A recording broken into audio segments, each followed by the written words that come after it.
Olá! Nesta videoaula, desenvolveremos uma aplicação com o objetivo de se fazer a leitura da temperatura atual entregue pelo integrado LM75A. Para isso, utilizaremos o protocolo de comunicações I2C. A rede I2C é um protocolo de comunicação mestre-escravo criado pela Philips na década de 80. Ele faz o uso de apenas duas linhas para comunicação, SDA, que vem de Serial Data Line, que é bidirecional, e SCL, Serial Clock, que é controlada pelo dispositivo configurado como mestre. Nesta figura, podemos observar um esquema de conexão entre o microcontrolador mestre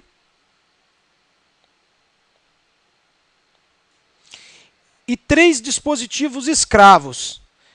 Por exemplo, um conversor analógico digital, ADC, um conversor digital analógico, DAC, e um segundo microcontrolador, que seria o nosso escravo. Esse controle aqui e comunicação com esses dispositivos é feito através de duas linhas, a nossa linha de dados e a nossa linha de clock.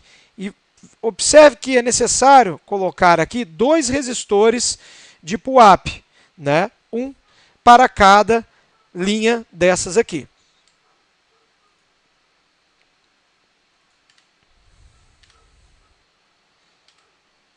A rede I2C ela pode ser utilizada em dispositivos com 7 ou 10 bits de espaço de endereçamento. O barramento I2C trabalha tradicionalmente com velocidades de 100 kbps por segundo, no modo padrão, e 10 kbps por segundo no modo de baixa velocidade. Atualmente existem revisões de rede que permitem trabalhar com velocidades de 400 kbps por segundo a 3,4 megabits por segundo. Uma característica interessante desse barramento é que ele é do tipo multimaster, permitindo que mais de um dispositivo mestre inicie uma comunicação ao enviar o sinal de clock. O protocolo I2C é síncrono, carregando um pulso de clock juntamente com os dados. Isso permite a mudança na taxa de transmissão sem a perda dos dados. No protocolo RS-232, por exemplo, a comunicação é síncrona. Dessa forma, o oscilador utilizado influencia diretamente na integridade do sinal. O valor dos resistores de PUAP ele depende da taxa de comunicação utilizada. Alguns valores são sugeridos nessa figura. Então, se trabalharmos aqui com uma taxa abaixo de 100 kbps por segundo, podemos trabalhar com resistores de PUAP com valor de 4,7 kΩ. Aumentando essa taxa de transmissão, nós temos que diminuir o valor também desses resistores de casamento de impedância, desses resistores de PUAP aqui no caso.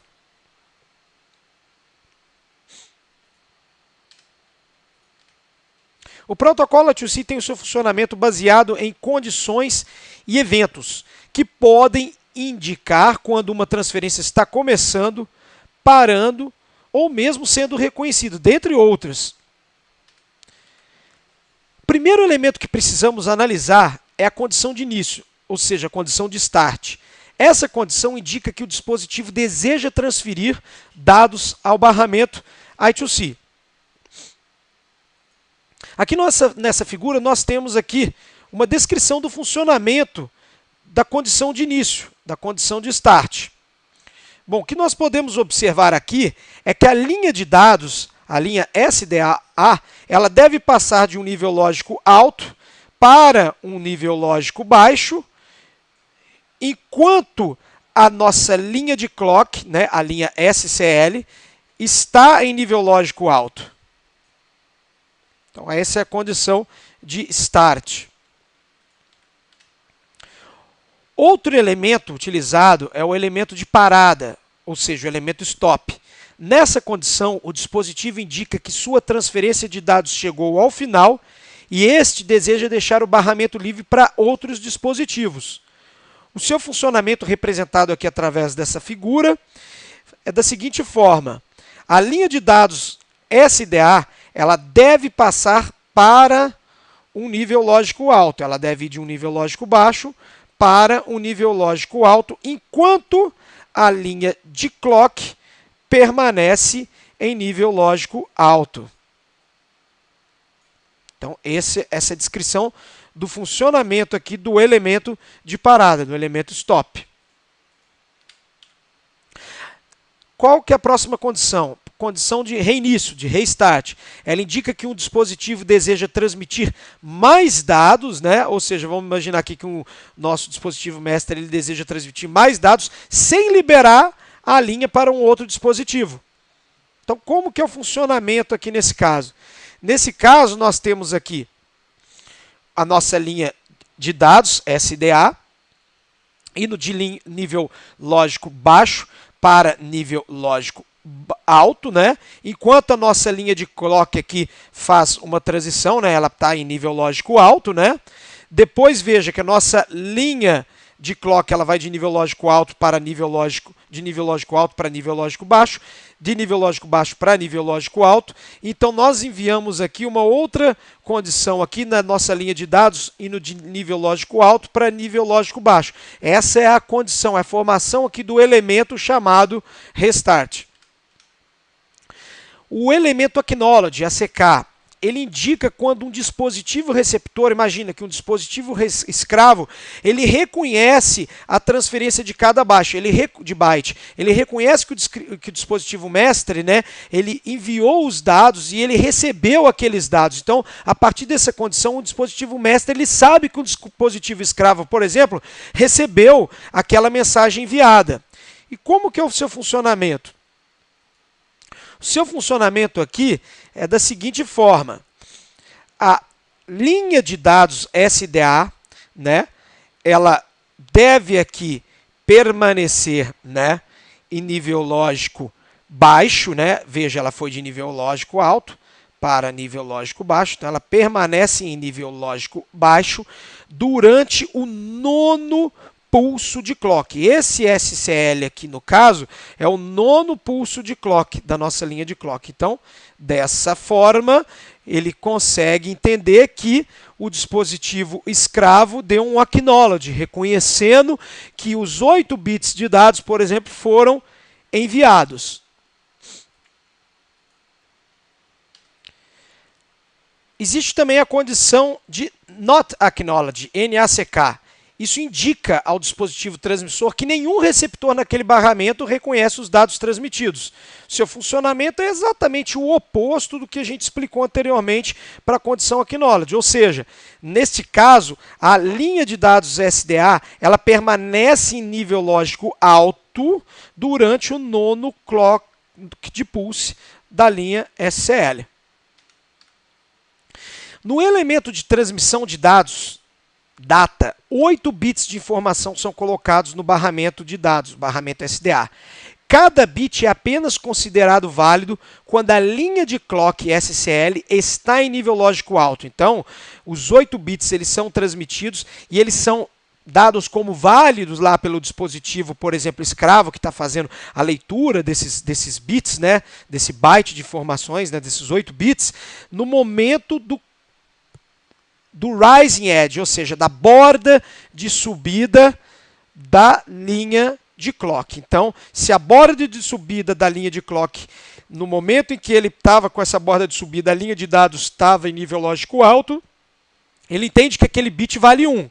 Se no momento da borda de subida a linha de dados estava em nível lógico alto, ele entende que aquele bit tem um valor 0. E é assim que é o funcionamento aí no elemento de transmissão de dados. Vamos mostrar aqui um exemplo de escrita, onde o mestre envia os elementos de início, start, e final, P, juntamente com 3 bytes de informação. E aguarda o reconhecimento, aqui o acknowledge, de um escravo. Então aqui é um exemplo, né? Nós temos aqui o nosso mestre iniciando a condição aqui através do start. Ele envia aqui um byte de controle, ele recebe um acknowledge do escravo, ele envia aqui o byte de endereço, ele recebe um acknowledge do escravo, e ele envia aqui o byte de dados, né? Recebendo o acknowledge do escravo, ele dá aqui então um elemento de final, né? Um elemento de stop indicando o final da comunicação. Aqui nós temos um exemplo de leitura de uma memória EPROM agora, né? Esse exemplo aqui ele é bem interessante. Veja como que é o funcionamento aqui no caso.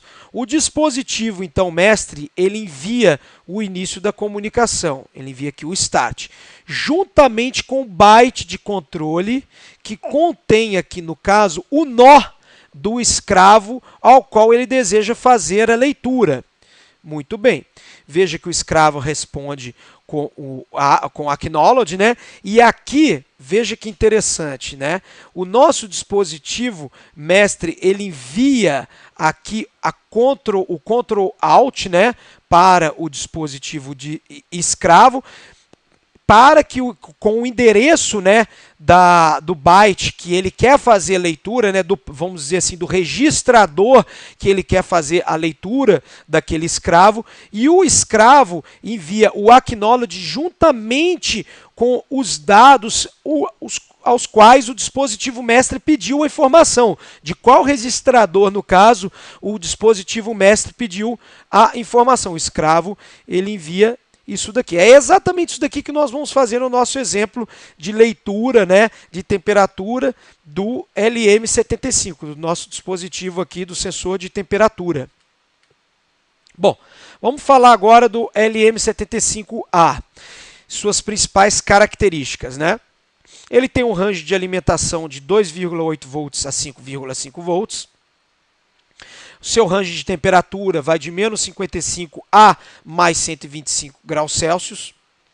O barramento I2C ele permite uma comunicação com até 8 dispositivos desse sensor de temperatura, LM75. Ele tem uma resolução bem interessante, uma resolução de 11 bits, né? Permitindo trabalhar aí com a precisão de 0,125 graus Celsius. Vamos então aqui analisar agora o nosso esquema elétrico da placa de desenvolvimento. A gente pode observar aqui o bloco do nosso sensor de temperatura, né, do LM75A. Veja que nós temos aqui 3 bits de endereçamento, A0, A1 e A2. Esses 3 bits estão conectados através de resistores de 0 ohms ao terra, ou seja, essas 3 portas estão recebendo nível lógico baixo, né? 0. Nós temos aqui também as 2 portas, os 2 pinos de dados de comunicação, tanto de clock, né, do SCL, quanto de dados, e esses caras estão conectados respectivamente com resistores de pull-up de 4,7 ohms aqui ao nosso VCC, né, o 3,3 volts da placa de desenvolvimento.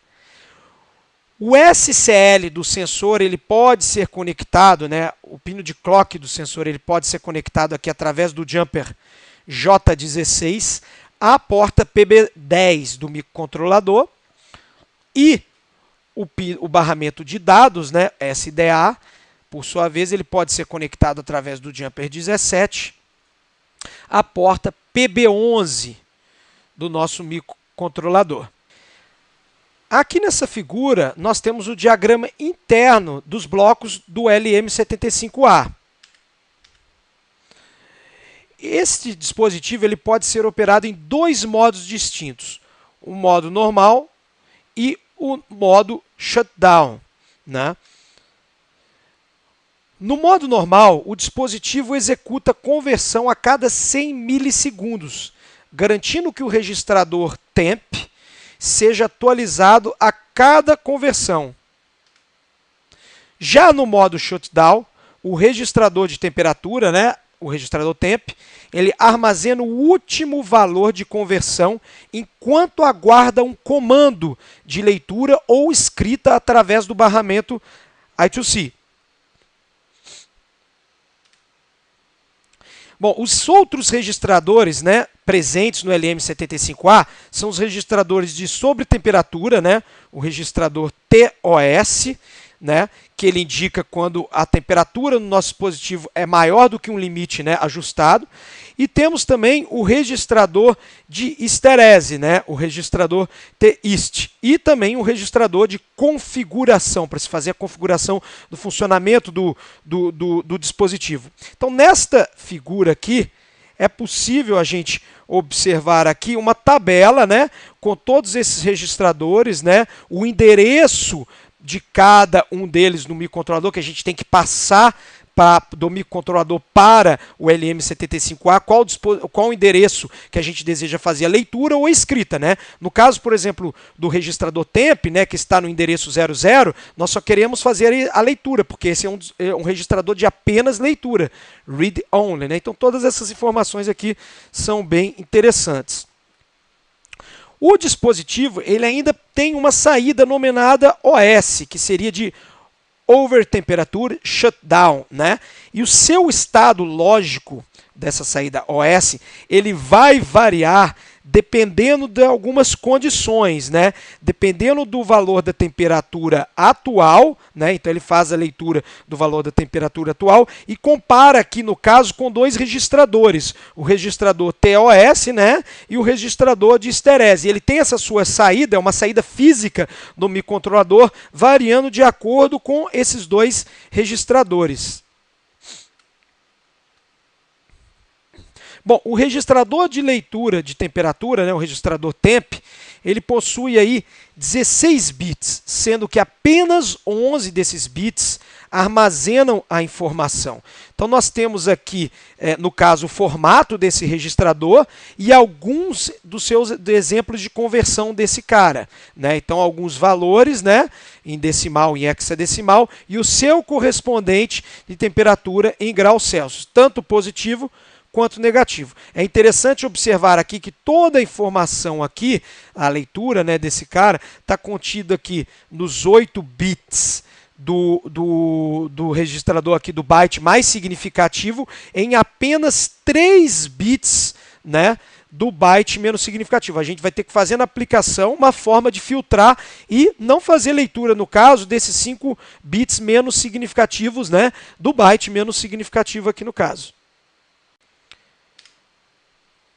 Aqui nessa figura, nós temos uma sequência de leitura do valor atual de temperatura contida no registro temp. Esse é um exemplo, né? É um diagrama lógico, né, de leitura do barramento I2C, né, para se fazer aí a leitura do registrador temp do nosso LM75. Isso foi extraído, né, até do próprio datasheet do LM75A. Bom, o que tem aqui no caso? Como que é o funcionamento? Primeiramente, né, o dispositivo mestre, ele envia aqui para o dispositivo escravo a seguinte informação. Ele envia, então, o endereço do dispositivo qual ele quer fazer a leitura. Basicamente, tem um comando de início, né, um comando de start, e aqui ele envia nos 4 bits mais significativos dos dados, aqui, ele envia 1, 0, 0, 1. Nesses 3 próximos bits, que é o bit A2, A1, A0, esse é um endereço realmente do nosso dispositivo escravo. Lembre que lá no esquema elétrico, eu mostrei que tanto a porta A0 quanto o pino A1 quanto o pino A2, eles estão conectados ao terra através de um resistor de 0 ohms. Portanto, eles estão com nível lógico 0, nível lógico baixo. Então, o que acontece? A gente tem que enviar aqui para fazer a leitura do LM75A da nossa placa de desenvolvimento 1001 000. Nós poderíamos ter outros dispositivos conectados aí em paralelo no nosso barramento I2C, né? No caso, podendo chegar a um máximo de 8 dispositivos escravos, né? LM75A, e fazer a leitura individual de cada um desses dispositivos aí, no caso, né? Bom, depois, o que acontece? O próprio dispositivo escravo, ele envia um acknowledge, reconhecendo que recebeu ali do dispositivo mestre a informação do endereço correto, né? Então, ele envia aqui no caso, posteriormente aqui, essa informação aqui, esses 8 bits aqui, né, 000, esse é o dispositivo mestre, né? Ele envia o byte de apontamento, o pointer byte, ou seja, qual registrador, né, que ele quer fazer a leitura. Então ele envia 0000000, e no caso P1 e P0 nós queremos fazer a leitura do registrador temp. Lembra que eu mostrei anteriormente que o registrador temp ele está no endereço 00. Então nós temos que enviar aqui para P1 e para P0 o valor 00 para se fazer a leitura daquele registrador de 16 bits que representa a temperatura atual no nosso dispositivo. Mas, mais uma vez, o dispositivo escravo ele envia um acknowledge, reconhecendo que recebeu o endereço do registrador ao qual ele fez a leitura. É enviado aqui, no caso, um restart, ou seja, veja que interessante, o nosso dispositivo mestre ele tem que enviar mais uma vez o device address, né, o endereço do dispositivo escravo ao qual ele fazer a leitura. O dispositivo escravo ele envia um acknowledge e na sequência o dispositivo escravo ele vai enviar os 2 bytes daquele registrador que o dispositivo mestre pediu para fazer a leitura, que no nosso caso é o registrador temp, representado aqui por P0 e P1, com valores lógicos 00. O registrador temp é um registrador de 16 bits, portanto, ele vai enviar aqui os 8 bytes mais significativos, vai enviar um acknowledge e vai enviar os 8, no caso o mestre envia um acknowledge para o escravo, né? Dizendo, bom, reconheci que recebi os 8 bytes mais significativos, escravo, ou seja, LM75A, me envia agora os 8 bytes menos significativos e ao final é enviado aqui então um stop indicando que finalizou aqui a leitura do registrador temp. Esse é o exemplo aqui de funcionamento que nós vamos implementar agora no software para a leitura da temperatura do LM75A. Bom, mais uma vez vamos então à pasta agora do exemplo 25. Temos apenas então o arquivo fonte, não é necessário para esse projeto desenvolver aqui nenhuma biblioteca nova. Vamos lá no Cocox, né, e vamos criar aqui então uma nova pasta e nomeá-la I2C LM75. Vamos inserir aqui um novo arquivo.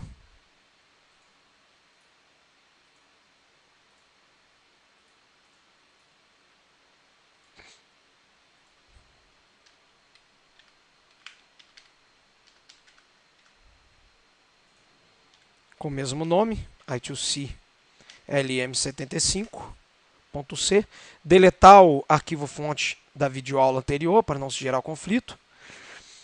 Vamos então à nossa pasta do exemplo 25, copiar todo esse código fonte, colar lá no Cocox. Bom, vamos então ao funcionamento dessa aplicação, né? Nós temos agora que incluir uma nova biblioteca, que é a biblioteca de periféricos, no caso do barramento I2C. Do periférico I2C do microcontrolador. Vamos então aqui em repositório, procurar a biblioteca de periféricos DST para I2C, adicioná-la, voltar aqui ao nosso projeto e o erro ele vai sumir. Beleza. Estamos aqui então com as nossas bibliotecas, os nossos arquivos de cabeçalho aqui necessários para essa aplicação. E nessa aplicação, a gente fez aqui algumas funçõezinhas, né? A gente não precisou nem criar uma nova biblioteca, nós adicionamos nesse projeto mesmo algumas funçõezinhas aqui para inicialização, leitura do LM75. O usuário, né, o aluno, ele pode futuramente, se ele quiser, implementar bibliotecas até mais avançadas para se fazer isso. Para, por exemplo, não apenas ler a temperatura, mas para ajustar outros registradores desse sensor de temperatura LM75, por exemplo. Aqui nós fizemos uma biblioteca com uma proposta bem simples, né? Nós temos aqui primeiro a função init. Essa função init, a gente passa para ela aqui então, a gente faz aqui, cria 2 variáveis locais, né? A variável GPIO, que nós já vimos inúmeras vezes nesse treinamento, e agora uma variável com inicialização para a estrutura da I2C.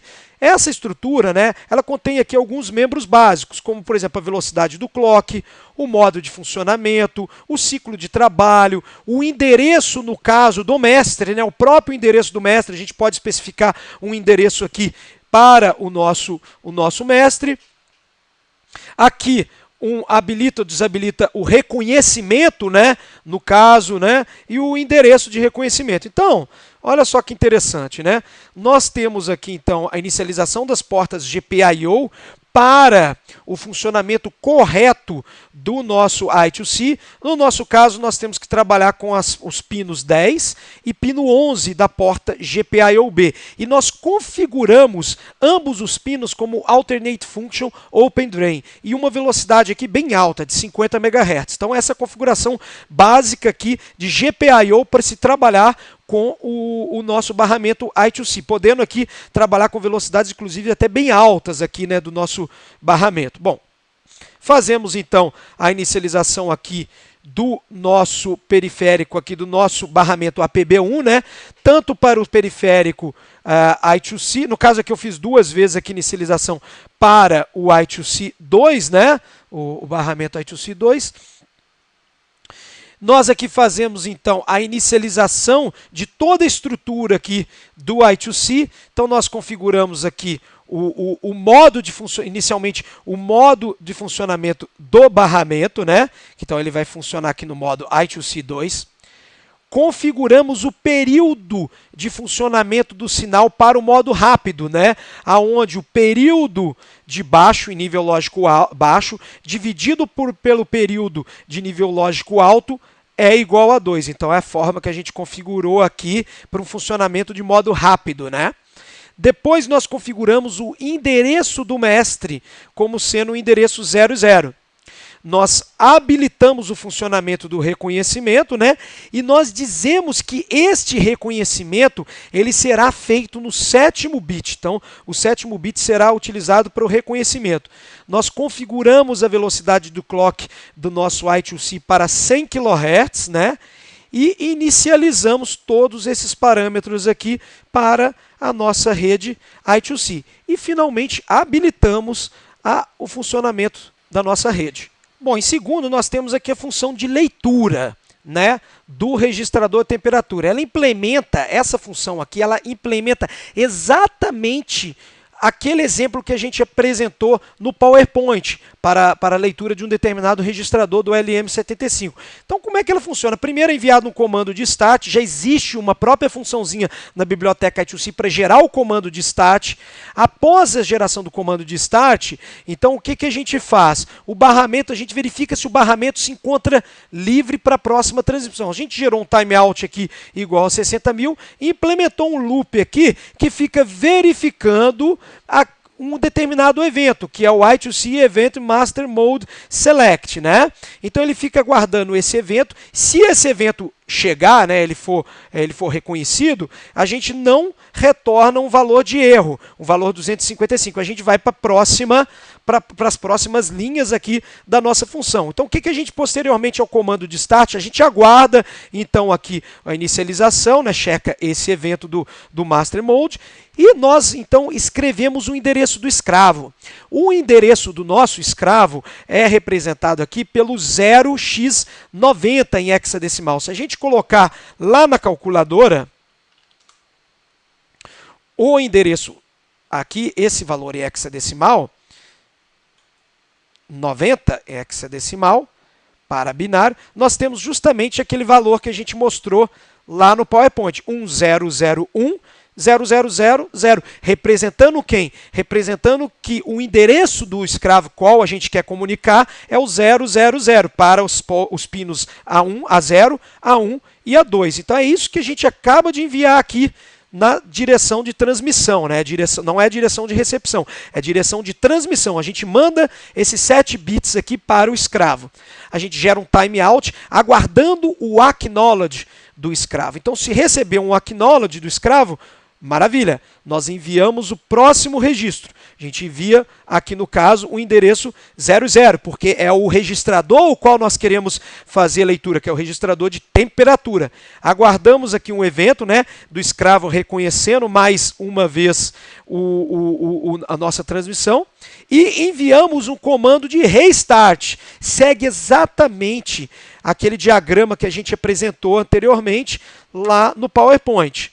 Então, a gente aguarda agora o barramento se encontrar livre para uma próxima transmissão, escreve mais uma vez o endereço do escravo, né? O escravo aguarda o reconhecimento do escravo, né? Então a gente aguarda o reconhecimento e agora a gente recebe, né? O mestre posteriormente ele vai receber as informações, os dados daquele registro de temperatura e a gente armazena todos esses dados, a parte mais significativa, veja que a gente faz um shift de 8 bits, então primeiro a gente recebe a parte mais significativa, faz um shift de 8 bits e armazena aqui numa variável de 16 bits temperatura.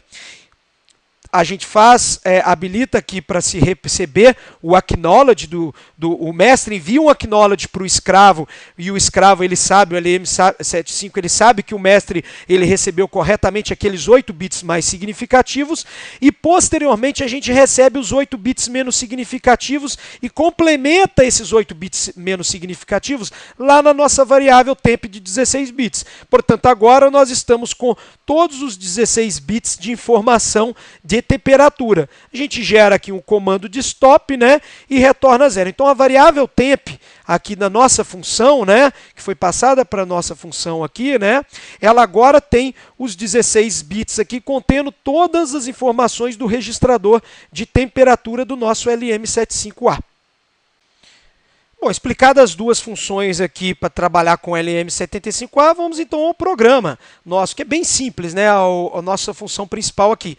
Bom, declaramos aqui algumas variáveis, né? Fazemos a inicialização dos clocks do microcontrolador, das rotinas de atraso, da biblioteca também para a porta serial, do LCD, enviamos o comando para ligar o LCD, inicializamos agora o LM75, a gente dá aqui um delayzinho aqui, né, para estabilização de todo mundo, e entramos aqui no loop infinito. Nesse loop, nós fazemos o seguinte, né? Fazemos inicialmente a leitura, já a cada loop nós fazemos aqui a leitura do LM75A de 1 em 1 segundo. E como que é feito isso? A gente primeiro verifica se na chamada da função de leitura, passando aqui o endereço aqui da nossa variável temp_read, né, a variável de 16 bits, se retornar 0, o que que significa? Se a função LM75A read retornar 0, opa, sucesso, foi feita a leitura da temperatura corretamente. Se ela retornar qualquer coisa diferente de 0, no caso, por exemplo, 255, a gente não conseguiu fazer a leitura do sensor LM75A com sucesso. Então a gente escreve, né, a gente tanto envia pela serial quanto escreve no display LCD a mensagem falha sensor. Bom, então vamos imaginar que foi feita a leitura com sucesso. Legal. Se foi feita com sucesso, a gente precisa pegar o valor da temperatura, lida lá no registrador temp, fazer um shift de 5 bits. Por que um shift de 5 bits? Lembra que eu mostrei lá no manual, né, do nosso LM75 que ele tem uma resolução de 11 bits, então, portanto, ele registra informações aí de temperatura apenas entre os bits 15 e o bit 4 da nossa palavra, né, do nosso registrador temp, da nossa variável de temperatura de 16 bits. Então a gente tem que eliminar aqueles bits menos significativos que não tem informação nenhuma. Então a gente faz um shift da nossa própria variável de 16 bits, 5 bits para a direita. A gente fazendo isso, a gente elimina aqueles 5 primeiros bits que não contém informação nenhuma. A gente multiplica esse valor por 0.125, né, que é justamente a resolução do nosso sensor de temperatura, e aqui a gente tem o valor já da nossa temperatura convertida e do tipo float, né, inclusive contendo aí casas depois da vírgula, né, ponto flutuante. E a gente separa, né, essa variável em duas variáveis inteiras, né, para a gente poder escrever isso no display. Como que a gente faz isso daí? Primeiro a gente verifica se a temperatura convertida for maior do que 0 ou se a temperatura for menor do que 0. São dois formatos aqui diferentes. Se for maior do que 0, o que a gente faz? A gente pega essa variável do tipo flutuante e copia o valor dela para uma variável inteira. Copiando o valor dessa variável temperatura e ponto flutuante para uma variável inteira, nós estamos pegando apenas a parte inteira da nossa variável flutuante. Ou seja, se a gente tiver um valor, por exemplo, 25,45 graus, nós estamos passando para a variável digitemp apenas o valor 25. O ponto 45 ele não está sendo passado aqui para essa variável. Nós não estamos fazendo aqui essa conversão, né? Então estamos copiando apenas a parte decimal aqui, né, do nossa variável ponto flutuante aqui. Bom, copiamos então aqui para a variável digitemp, né? Atribuímos para a variável digitemp apenas o valor antes da vírgula, né? Antes da vírgula, o valor inteiro aqui da variável temperatura e conve, né? Da variável flutuante. Agora nós precisamos pegar a parte fracionada, nós precisamos pegar o valor após a vírgula. Para fazer isso, nós fazemos uma jogada bem simplesinha aqui. Nós pegamos o valor tempconv, que a gente aqui deu como exemplo o valor 25,45 graus, e subtraímos pelo valor de digitemp, fazendo uma conversão aqui explícita para flutuante. Então, fazendo uma conversão explícita de digitemp para ponto flutuante, a gente tem 25,00 aqui. Então, nós pegamos então 25,45 do exemplo que a gente está falando, menos 25,00, e a gente tem apenas o valor 0,45. E copiamos o valor 0,45 para a variável fracpart, para a variável flutuante aqui, nossa aqui. Então, nessa variável digitemp, nós temos o valor do nosso exemplo 25, né, o decimal, né, o valor inteiro, e na parte a parte depois da vírgula, né, a variável fracpart, nós temos o ponto 45, o valor 0,45. Bom, separamos aqui então. E como a variável temperatura nesse exemplo é maior do que zero, nós copiamos para a variável numeric simple, que é uma variável do tipo char, nós copiamos aqui o valor, aqui, né, o caractere mais positivo, para indicar que é um valor positivo.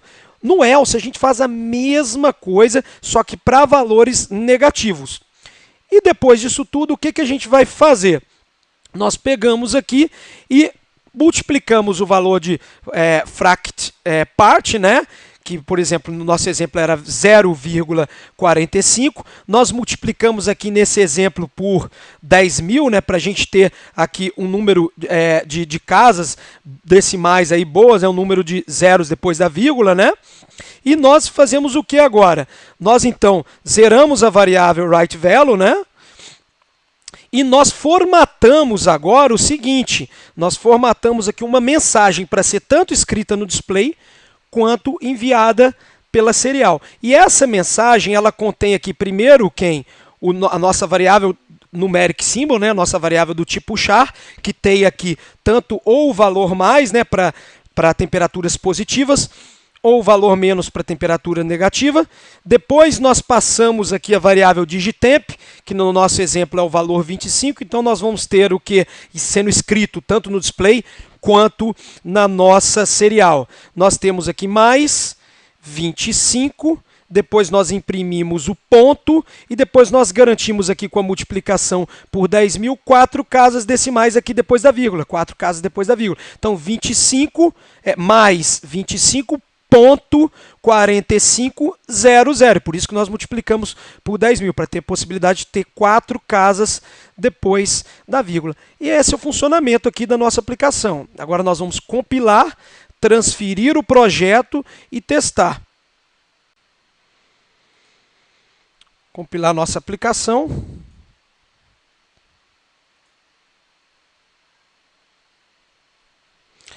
Bom, antes de transferir, a gente tem que ver uma coisa muito importante aqui.